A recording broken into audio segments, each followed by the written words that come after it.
this is what happens, right? This is what happens. You've got competitive women who are the best in the world at what they do, right? And when you allow them to play physical and you allow these things to happen, they're going to compete. The WNBA assumed they could find Sophie Cunningham and move on. But this is where things get strange. The memo never even reached her. And somehow, that $400 fine turned into a multi-million-dollar win for Cunningham. Yes, you read that right. She just handed the WNBA one of its most humiliating moments. Now she's drawing attention to a problem the league has tried to ignore, the blatant lack of protection for its biggest star. So, how did she pull it off? It happened during a tense game against the Connecticut Sun, in a league where officials have consistently overlooked the harsh treatment aimed at Caitlin Clark. Cunningham decided to act. Her response triggered an explosive reaction from fans and set off a dramatic chain of events. Just like that, Cunningham became an overnight legend for the Indiana Fever. And what followed was even more shocking. This is the story of how one hard foul not only shifted the energy of a single game, but exposed the WNBA's ongoing officiating issues and transformed Cunningham into a fan favorite. Caitlin Clark isn't just another rookie. She's being compared to LeBron James and Stephen Curry, and arguably holds even greater influence. She's the face of the WNBA. In her first season in 2024, she was the target of an astounding 17% of all flagrant fouls league-wide, a number that defies belief.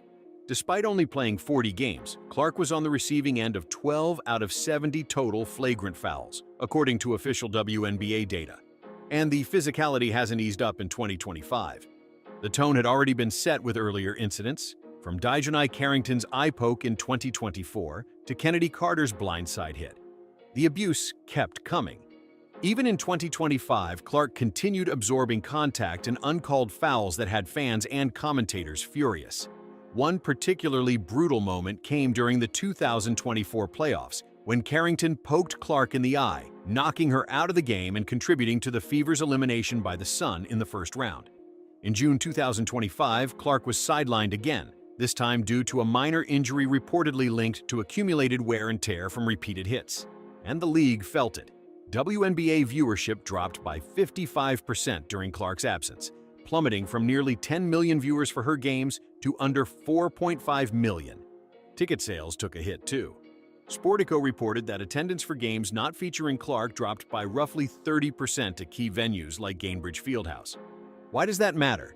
Because Caitlin Clark isn't just a player. She's the engine driving the WNBA's rise. Unlike LeBron or Curry, who helped elevate the NBA alongside other legends, Clark is single-handedly fueling the W's popularity surge. And yet, that's not what the league wants to admit. Media outlets may praise the 2024 rookie class or the league's overall talent pool, but the numbers tell a different story. They're clear. Of the 21 WNBA games in 2024 that pulled in over 1 million viewers, 18 featured Clark and the Indiana Fever. Even when she faced marquee matchups against stars like Aja Wilson or Angel Reese, the numbers dipped the moment she wasn't on the court. Clark's presence alone was responsible for a massive portion of the WNBA's $200 million annual media deal and its unprecedented 170% viewership jump in 2024. And that's just scratching the surface. No other major sport relies on a single player the way the WNBA does with Clark. That makes her a target, and her opponents know it. They view her as the league's golden goose, and that's where things start to get dangerous. Enter Sophie Cunningham. At 28 years old, Cunningham joined the Indiana Fever from the Phoenix Mercury in early 2025. Known for her aggressive style and tough mentality, she quickly earned the nickname Spicy Sophie. But she became something more, Clark's unofficial enforcer. That status was solidified during a high-tension game against the Connecticut Sun on June 17, 2025. With less than a minute left and the Fever up 88-71, longtime Clark rival Juhas Sheldon, a holdover from their Big Ten days, struck again, poking Clark in the eye. Then Sun player Marina Mabrey escalated it, shoving Clark to the floor. Referees responded with minimal action, a flagrant foul on Sheldon, and technical fouls for both Clark and Tina Charles. But the situation called for more. Cunningham had seen enough. With 46 seconds remaining, she delivered a powerful foul on Sheldon, then pulled Mabrey down in retaliation. Oh my God. Sophie's a dog. She just is, she's a competitor. She's versatile, so she allows us to do different things. Like, she plays with such toughness. She's huge, and she's going to be for us all season long. The court erupted. Players spilled off the benches. A full-blown altercation broke out between Cunningham, Sheldon, and Sun guard Lindsey Allen. The WNBA fined Cunningham $400 for the 2 flagrant fouls and an undisclosed additional amount for her role in the confrontation. But she didn't apologize. Speaking to reporters, Cunningham said, "It wasn't about just one foul. This has been building up for years. The league isn't protecting its top player." Her coach, Stephanie White, backed her, blaming the officials for letting things spiral out of control. Many felt it was inevitable, and in hindsight, it clearly was. The most shocking part? Fans rallied behind her. Cunningham's actions went viral on social media. On X, she was hailed as a hero, a protector who finally pushed back against a broken system. She wasn't just defending a teammate, she was calling out the WNBA itself. Sophie Cunningham's message was loud and clear. If the referees won't protect Caitlin Clark, she will. And here's something else most don't realize. Cunningham has a black belt in Taekwondo, which she earned at just 6 years old. She brings that same fearlessness to the court. Her presence isn't just physical, it's commanding. That single moment, that foul, was bigger than the game. It was a line in the sand, a declaration. The WNBA can't ignore this any longer. This is where things take a fascinating turn. The WNBA's officiating has come under intense scrutiny, particularly in relation to Caitlin Clark. Despite logging fewer minutes than seasoned stars like A'ja Wilson and Breanna Stewart, Clark led the league in flagrant fouls received in 2024, with 12 total. And the trend hasn't stopped. She continues to endure uncalled contact in nearly every game this season.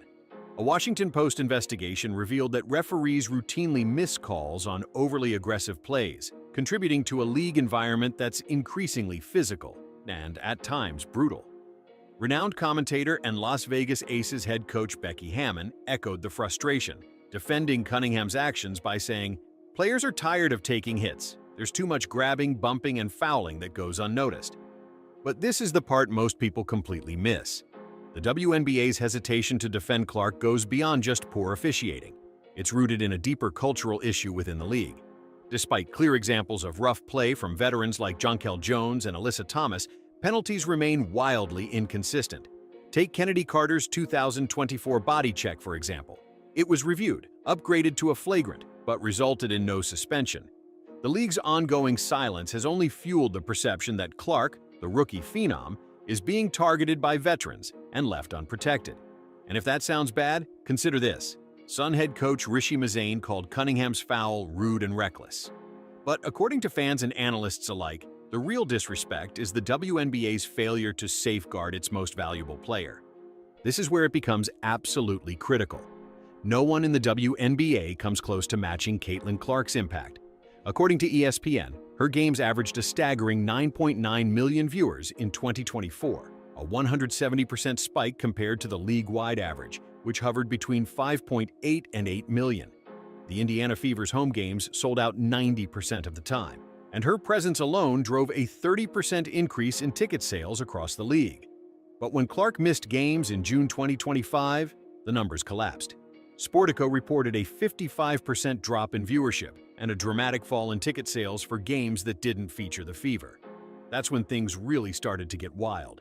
This sharp contrast makes it clear. Clark isn't just a rising star. She's the reason for the WNBA's current momentum, not the rookie class or veterans like A'ja Wilson. That point is echoed on X, where one post boldly stated, "Without Caitlin Clark, the WNBA would be nothing." The numbers didn't lie. When she was gone, the interest disappeared. Some are even saying she's more important to the WNBA than LeBron ever was to the NBA. And by the time you reach the end of this, you'll understand why that matters so much. Clark's influence goes far beyond box scores. Her $11 million in endorsements and $28 million Nike deal utterly dwarf her $76,535 league salary, a glaring reminder of the pay disparity in women's sports. Even more alarming is the WNBA's reported $40 million loss in 2024, despite it being their most profitable year to date. Clark's ability to drive media deals and fill stadiums isn't just helpful, it's vital to the league's survival. But the WNBA's ongoing officiating failures risk alienating her and her massive fan base. Stick around, because the next twist in this story It makes everything up to this point look tame. Sophie Cunningham's sudden rise to fame came at the cost of just a $400 fine, but that tiny price tag unlocked massive rewards. Her Instagram following soared to 350,000, and her TikTok exploded from 400,000 to 1.2 million in just 48 hours after the infamous showdown with the Sun, a combined 730,000 boost, according to Sportico. Her Fever jersey number 8 sold out within days, with fans posting that restocks wouldn't be available until July 8, 2025. According to marketing agency STN Digital, gaining 1 million followers across platforms would normally cost a brand over $1 million, and Cunningham's sponsored post value, once $10,000 per ad, has reportedly doubled to $20,000. The most incredible part? This is just the beginning. Her meteoric rise mirrors that of Kate Martin, who in 2024 managed to outsell A'ja Wilson in jersey sales. While Clark's teammates have benefited from her spotlight despite modest stats, Cunningham's unique role as Clark's self-appointed enforcer has only amplified her appeal.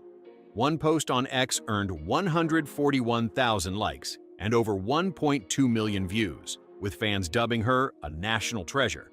Endorsement deals with Adidas and Quest Nutrition are already gaining momentum, and insiders expect she may soon land agreements pushing her off-court earnings into the millions. But here's where it gets more important.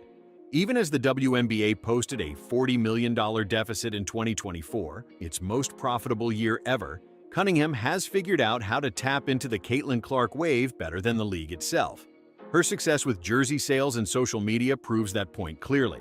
Then came a twist. A petition, signed by 388 people, demanded Cunningham's suspension from the WNBA, calling her actions unsportsmanlike. Yet, rather than damaging her reputation, the backlash boosted it. Fans rallied around her as Clark's protector, praising her for standing up where the league wouldn't. Her $400 fine may have been the best investment in WNBA history. One ex-user joked she'd sold out of her jeggings and praised her now viral TikTok lip sync to Selena Gomez's Hands to Myself. The WNBA's own tribute clip about the incident pulled in 1.22 million views, with comments from major names like fitness influencer Joey Swole. The outcome? Not what anyone expected. Sophie Cunningham has become a fan favorite, not in spite of the controversy, but because of it. Her loyalty to Clark transformed a penalty into a payday. But this is where it gets darker. The WNBA is reaching a breaking point, both financially and in terms of credibility. Clark's 17% flagrant foul rate in 2024 and the continued targeting in 2025 prove that the league has failed to protect its most prized player. And with a $40 million loss looming over its most successful season ever, the league can't afford to alienate Clark or her fanbase. But what happens next could change everything. Since stepping into the role of Clark's protector, Cunningham has rewritten the narrative. By willingly getting her hands dirty, she's sending a message the WNBA has avoided. Protect your stars, or someone else will. And if you thought that was shocking, just wait. As of June 2025, the Fever stood at 8-7, relying heavily on Clark's 21.3 points and 8.7 assists per game. By shielding her from unchecked physicality, Cunningham frees up Clark to focus on winning, and the playoffs remain within reach. Meanwhile, Cunningham's jersey sales have even surpassed Wilson's, and her social media growth has fans firmly in her corner. Everything clicked into place at once. While Cunningham got fined, she's laughing all the way to the bank as the WNBA continues to fumble its golden opportunity with Clark. Stick around, because this is far from over. Sophie Cunningham's $400 fine wasn't a punishment. It was a masterstroke. It drew attention to the league's officiating failures and cemented her as an essential figure in this unfolding story. By stepping up for Caitlin Clark, she became the enforcer the WNBA didn't know it needed, turning controversy into a multi-million-dollar moment. Clark is the most valuable figure the league has ever seen, surpassing even LeBron or Curry in terms of influence. She drives 55% of the league's viewership and 30% of its ticket sales. The numbers don't lie. And the truth? It's pretty wild. While the WNBA scrambles for answers, it's Sophie Cunningham and Caitlin Clark who are rewriting the rules. Who's laughing now? The soft-handed officiating on Clark's hard foul marked a low point. By the time Cunningham stepped in, the officials had already lost control, but suddenly decided that was going too far. What do you think about the WNBA's referees? Are players now willing to eat fines just to send a message? Or will the league finally take a stand? For more updates like this, don't forget to like, share, and subscribe to our YouTube channel.